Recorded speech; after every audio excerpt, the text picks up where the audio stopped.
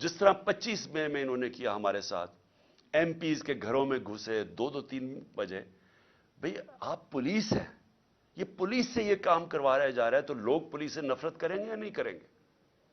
کون سی دنیا کی پولیس یہ کرتی ہے؟ ڈاکوؤں کی طرح لوگوں کے گھروں میں گھساتے ہیں 3 بجے، اور وہاں جا کے عورتوں کے سامنے، ان کی فیملیز کے سامنے وہاں خوف پھیلاتے ہیں اور ڈراتے ہیں، دھمکاتے ہیں، چیزیں توڑ کے چلے جاتے ہیں. یہ کون سی دنیا میں ہوتا ہے؟ اور کدھر ہے انسانوں کے؟ اور یہ کون ہے؟ یہ پولیٹیکل ورکرز ہے. انہوں نے کون سا جرم کیا ہے کہ یہ جو 25 میں کون سا جرم کیا تھا کہ جو انہوں نے جس طرح کا ظلم کیا؟ اور آج دیکھیں کہ یہ جو کیئر ٹیکر گورنمنٹ جو ہوتی ہے نیوٹرل، اس کا مطلب ہوتا ہے کہ یہ بالکل غیر جانبدار ہوتی ہے. کیئر ٹیکر گورنمنٹ ایسی بٹھائیں جو ہمارے سخت مخالف، جس طرح یہ چیف منسٹر پنجاب کا بٹھایا ہوا ہے، اس کی چینل دیکھ لیں، یہ ہمارا بدترین مخالف ہے اور آصف زرداری کا بغل بچہ ہے. اس کو لا کے یہاں بٹھایا گیا، اور وہ آدمی جو کہ جس کا کردار مشکوک ہے، جس نے نیب میں سیٹلمنٹ کی ہوئی ہے، یعنی کرپشن کے اندر پیسے دیے ہوئے ہیں، اس کو اوپر لا کے بٹھا دیا. اس نے سارے وہ آفیسرز، ہم نے 23 آفیسرز کی لسٹ دی کہ انہوں نے ہمارے اوپر 25 مئی پر تشدد کیا، ان میں سے 16 کو یہاں واپس لا کے بٹھا دیا اور اہم پوزیشنز پہ بٹھا دیا. اور انہوں نے پھر جو کیا ابھی سے آتے ساتھ ہی، یعنی ہمیں ہے کیئر ٹیکر گورنمنٹ جو ہم نے والنٹیرلی اپنی گورنمنٹس ڈیزالو کی. آنی چاہیے تھی کیئر ٹیکر جو نیوٹرل ہونی چاہیے تھی، ہمارے مخالفین کو اوپر بٹھا کے. اور وہ ہراساں ہو رہا ہے اس وقت. ہمارا علی سائی ہیں، میں ذرا ایک اور آپ کے مثال، علی سائی ہیں داماد چیف جسٹس پنجاب کے، لاہور ہائی کورٹ کے. اس کے اوپر پہلے کسی آدمی کو پکڑا، اس کو بند کیا، اس کے اوپر تشدد کیا، اس سے کیس بنایا اس کے خلاف، اور اب اس کو نیب میں بلایا جا رہا ہے. عثمان ڈار ہمارے وہاں سیالکوٹ کے جو ایم این اے کے ایسپرنٹ ہے، ایک آدمی کو پکڑا، وہ حالانکہ اس کی کوئی پوزیشن نہیں تھی، اس کو پکڑا، اس کو کہا اس کے خلاف کیس بناؤ، تم سٹیٹمنٹ دو اس کے اگینسٹ. اس کو لے کے گئے، اس کو بند کیا، سیف ہاؤس میں بند کیا، اس کو پہلے مارا، دھمکایا، ننگا کیا. اس کے بعد کہا آپ کے بیوی بچوں سے ہم یہ کریں گے اگر آپ یہ نہیں کریں گے. اسے سٹیٹمنٹ سائن کروا لی. اور یہ صرف اور صرف کوشش ان کی کہ کسی نہ کسی طرح تحریک انصاف کو کمزور کیا جائے، ڈرایا دھمکایا جائے. اس وجہ سے میں وہ اب یہ تحریک انانس کر رہا ہوں اس کے بعد کہ ان کا جو آپ کا شوق ہے انشاءاللہ ہم آپ کا شوق پورا کر دیں گے. لیکن جو افسوسناک چیز ہے، میں یہ صرف اپنے کارکنوں کا اس لیے بتانا چاہتا ہوں کہ ایک تو یہ کیا کرتے ہیں کہ ان کے اوپر ظلم کرتے ہیں لوگوں پہ، پھر اس کی کہانیاں آتی ہیں ہمارے لوگوں کے پاس کہ جی یہ آپ کے اوپر ظلم کیا گیا تاکہ وہ باقی لوگ ڈر جائیں. ہمارے ایک ایم پی ہیں پنجاب کے، اس کو انہوں نے بلا لیا، ڈرایا دھمکایا، پھر اس کو اعظم سواتی کی انہوں نے وہ ویڈیو دکھائی جدھر اعظم سواتی کے اوپر تشدد ہو رہا ہے. اس کو دکھایا گیا کہ یہ تمہارے سے بھی ہوگا. اعظم سواتی کے اوپر جب تشدد کر رہے تھے تو اس کو کہہ رہے تھے عمران خان کو بتائے، اس سے یہ ہم کریں گے. یہ ہمارے وہ لوگ ہیں جو ہم پیٹ کاٹ کے جن ایجنسیز کو پال رہے ہیں، وہ یہ دھمکیاں دے رہی ہیں. پھر وہ شہباز گل اس کے بعد سارا وقت پوچھے کہ جی بتاؤ عمران خان نے نہیں، اس نے تمہارے خلاف یعنی شہباز گل سے میرے خلاف اسے لے رہے تھے، ایویڈنس لے رہے تھے کہ بتاؤ کہ عمران خان نے یہ کروایا تاکہ مجھے پھنسا سکے. جس کو یہاں سرکاری نوکروں کو انہوں نے جو پنجاب میں تھے جن کو اب او ایس ڈی کر دیا، ان کو بار بار پوچھتے تھے جی بچاؤ کوئی کرپشن ہے، کوئی انہوں نے کچھ کیا، کوئی انہوں نے پیسے لیے کوئی پوسٹنگ ٹرانسفر پہ.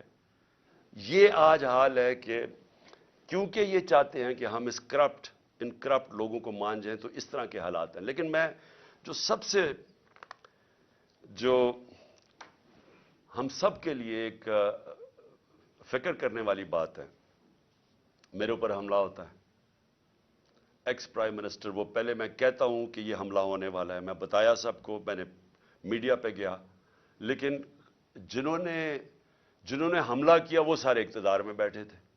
ایک ڈرٹی ہیری تھا، وہ بھی پاور میں تھا، اس کے پاس ساری اندرونی پاور ہے. دوسری طرف رانا ثناءاللہ اور شہباز شریف. اب جب مجھے پتا تھا کہ یہ ساری جو پلاننگ ہو رہی ہے، کیوں اس کے بعد ہمیں تو پوری خبریں آ رہی تھی اور اندر سے خبریں آ رہی تھیں کہ یہ ہونے والا ہے. تو جب یہ ہوا، جب میرے پر وہ وزیر آباد میں انسیڈنٹ ہوا، تو میں اس کے اوپر ہم کافی بات چیت کر چکے ہیں کہ انہوں نے ایک دم کہہ دیا کہ ایک شوٹر ہے. جو جے آئی ٹی بیٹھی اس نے تھوڑی دیر کے بعد ثابت کر دیا 3 شوٹر تھے. اس کا فرینزک تھا بھی، 3 جگہ سے گولیاں، وہ خول ملے گولیوں کے. اور وہ جو سارا بیانیہ تھا کہ ایک شوٹر نے اور دینی انتصاب پسند نے کیا، وہ سارا ختم ہو گیا. اس کے بعد وہ جے آئی ٹی، میں بھی صرف آپ کو یاد کراؤں کہ جو پنجاب کی بنائی ہوئی جے آئی ٹی، اس میں نہ پنجاب کا جو ڈی پی او تھا گجرات کا، جس نے ویڈیو بنائی تھی، نہ وہ پیش ہونے کے لیے تیار، نہ وہ اپنا فون دینے کے لیے تیار، اور نہ جو سی ٹی ڈی جو ٹیررزم کی جو تھی، جو اس کو اٹھا کے لے گئی لڑکے کو، اس کے بعد جو شوٹر تھا اس کو جب اپنے پاس رکھا، انہوں نے دوسری ویڈیو بنائی، نہ وہ تیار ہوئے کہ نہیں ہم نہیں آپ کو، نہ وہ پیش ہونے کے لیے آیا وہ جو سی سی پی او تھا، اور نہ ہی انہوں نے اپنا فون دیا. یعنی پنجاب گورنمنٹ کی جے آئی ٹی کی انہوں نے خلاف ورزی کی. میں یہ پھر رول آف لا پہ آ رہا ہوں کہ یہ جب اس طرح ہونا شروع ہو جائے تو گورنمنٹ تو ختم ہو جاتی ہے. سٹنگ گورنمنٹ ایک تفتیش کر رہی ہے، جس پارٹی کی پاور میں ہے گورنمنٹ، اس پارٹی کے سربراہ کے اوپر قاتلانہ حملہ، اس کے اوپر پولیس والوں نے منع کر دیا. پھر جے آئی ٹی جو بنی، اس کے 4 ممبرز نے جا کے ایک دم جے آئی ٹی کے خلاف بیان دے دیا. پروسیکیوٹر جنرل نے پھر ان 4 کے اوپر تفتیش کی اور ان کا ان کے اوپر ایکشن لینا چاہیے، انہوں نے جان کے سیبوٹاج کیا. کس کے کہنے پہ یہ ہو رہا تھا؟ اب سوچیں وہ کتنا طاقتور ہوگا جو اس کے باوجود کہ ہم پاور میں بیٹھے ہیں، ہماری پولیس ہماری بات نہیں سن رہی تھی. یہ ہوتی ہے رول آف لا. اب سوچیں کہ اگر ہماری گورنمنٹ کا یہ حال تھا کہ ہم اپنے سربراہ کے اوپر جو اس گورنمنٹ کا پارٹی کا ہیڈ تھا اس کو انصاف نہیں دے سکے، تو باقیوں کو کیا انصاف دینا تھا اس گورنمنٹ نے؟ کس کی بات سن رہے تھے؟ اور اب آپ سنیں کہ اس کے بعد اب کیا ہوتا ہے. کیئر ٹیکر گورنمنٹ آتی ہے. کیئر ٹیکر گورنمنٹ کا صرف کام الیکشن کروانا ہے. آن گوئنگ انویسٹیگیشن ہے جے آئی ٹی کی. جے آئی ٹی نے فائنڈنگز سامنے آ گئی، کیئر ٹیکر گورنمنٹ آ کے جے آئی ٹی کو پہلے تو روک دیتی ہے، پھر وہ جو آفیسر کام کر رہا ہوتا ہے اس کے اوپر اس کو ایس ڈی بنا دیتی ہے، ریکارڈ سیز کر لیتی ہے. اب یہ ذرا سنیں، ریکارڈ سیز کرتی ہے تو یہ آج ہوتا کیا ہے؟ عدالت پہلے تو وہ جو جے آئی ٹی کی تفتیش ہو رہی ہوتی ہے اس کے اندر جب وہ کیس لگتا ہے پچھلی باری، تو وہ کہتے ہیں جی ہمارے پاس تو ریکارڈ ہی نہیں، اور وہ ریکارڈ ہی نہیں دے رہا. اینٹی کرپشن کے نیچے جو اپنا آدمی اینٹی کرپشن کے اوپر یہ لے کے آتے ہیں، اپنے کا مطلب شہباز شریف کا آدمی، وہ ہمیں ریکارڈ ہی نہیں دیتا. یعنی جے آئی ٹی کو جو عدالت کے سامنے وہ ریکارڈ ہی نہیں دیتا جو اس کے پاس ریکارڈ پڑا ہوتا ہے. پھر وہ جو عدالت اسے کہتی ہے، اینٹی ٹیررزم کورٹ جو گجرانوالہ کا ہے، وہ آرڈر کرتا ہے ڈی جی کو کہ ریکارڈ پروڈیوس کرے، ہمارے سامنے ریکارڈ لے کے آؤ. پہلے وہ ریکارڈ نہیں لے کے آتا، پھر دوسری 2 پروسیکیوٹرز جاتے ہیں اینٹی کرپشن میں وہ ریکارڈ لینے. جب وہ وہاں جاتے ہیں تو پتہ چلتا ہے کہ صرف 11 صفحے رہ گئے ہیں، سارا ریکارڈ جے آئی ٹی کا غائب ہو گیا، اور صرف اس میں سے 11 صفحے رہ گئے ہیں. چن کے وہ 11 صفحے جن کا کوئی بے معنی ہے. یعنی جے آئی ٹی کو سیبوٹاج کر دیا گیا اس نئی گورنمنٹ نے. اور پھر سنیں ذرا، اب میں ذرا پورا اس کو سمجھاؤں اب یہ کیا ہوا ہے. ایک جو ہوتا ہے جس کو جیل میں رکھا ہوتا ہے اس کی بیل ہو جاتی ہے، یعنی 2 آدمی جیل میں، ایک کو بیل ہو جاتی ہے.